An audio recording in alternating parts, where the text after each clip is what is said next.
ଯାଉଛି ଯେ ନୂତନ ମୁଖ୍ୟମନ୍ତ୍ରୀ ଭାବେ ଗିରୀଶ ମୁର୍ମୁ ଶପଥ ନେବେ। ମୋହନ ସରକାରଙ୍କର ସରକାର ସରିଯାଉଛି, ନୂଆ 2 ବର୍ଷ ପୂର୍ତ୍ତି ପୂରିବ, ନୂଆ ଭାବେ ଗିରୀଶ ମୁର୍ମୁ ଶପଥ ନେବେ। ଆଉ ଜଣେ ନୂଆ ମୁଖ୍ୟମନ୍ତ୍ରୀ ହେବେ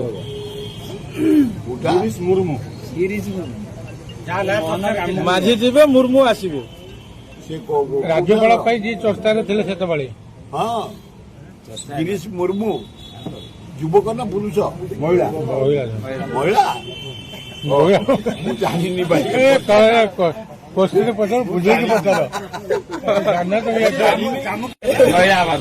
ସେସବୁ ଦୃଷ୍ଟିରୁ ମୋହନ ମାଝୀ ଭଲ, ଅନେଷ୍ଟ ଲୋକ, ନିରୀହ ଲୋକ, ସରଳ ଲୋକ ଏବଂ ପଇସା ଖିଆ ଲୋକ ନୁହଁ।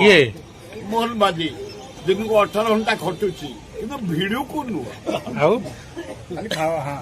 କାମକୁ ନୁହଁ। କାହିଁକି ନା ଏଠି ନରେନ୍ଦ୍ର ମୋଦୀ ବସେଇଛି ଆଦାନୀ ଆବାନୀ ସବୁ ଲିଜ୍ ଦେବା ପାଇଁ, ମାଇନିଂ ଦେବା ପାଇଁ, ସବୁ ସ୍ଥଳ ଜଳ ମାଳ ସବୁ ଦେବା ପାଇଁ।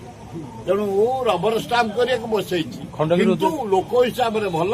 ସେ 200 କୋଟି ଟଙ୍କା ରଖି ସାରିଲେଣି 2 ବର୍ଷରେ 200 କୋଟି ଟଙ୍କା ରଖି ସାରିଲେଣି। ନାଇଁ ମୁଁ ଭାଇ ସେଥିରେ ଏକମତ ନୁହଁ। ମୁଁ କଂଗ୍ରେସ ଲୋକ ହେଲେ ମଧ୍ୟ ପଇସା ଖିଆରେ ତା ନା ନାହିଁ। ଏ ଗୁଲଗୁଲା, ଖାଲି ଘରଦ୍ୱାର, ରସଗୋଲା, ଗୁଗୁନି, ବରା, ବିରିୟାନୀ, ମଟନ, ମାଛ ଏତରେ ସେ ଖାଏ। ମୋହନ ମାଝୀ ପଇସା ଖାଇବା ମୁଁ ଭାଇ ଶୁଣିନି ଆଜ୍ଞା। କୋଉଠି କଂଗ୍ରେସ ଦେଇଛି 24,000, କଂଗ୍ରେସ ବି ଦେଇଛି, ସବୁ ଦଳ ଦେଲେଣି। ଏ ସବୁ ଦଳ ଥିଲେ କୋଉଠି?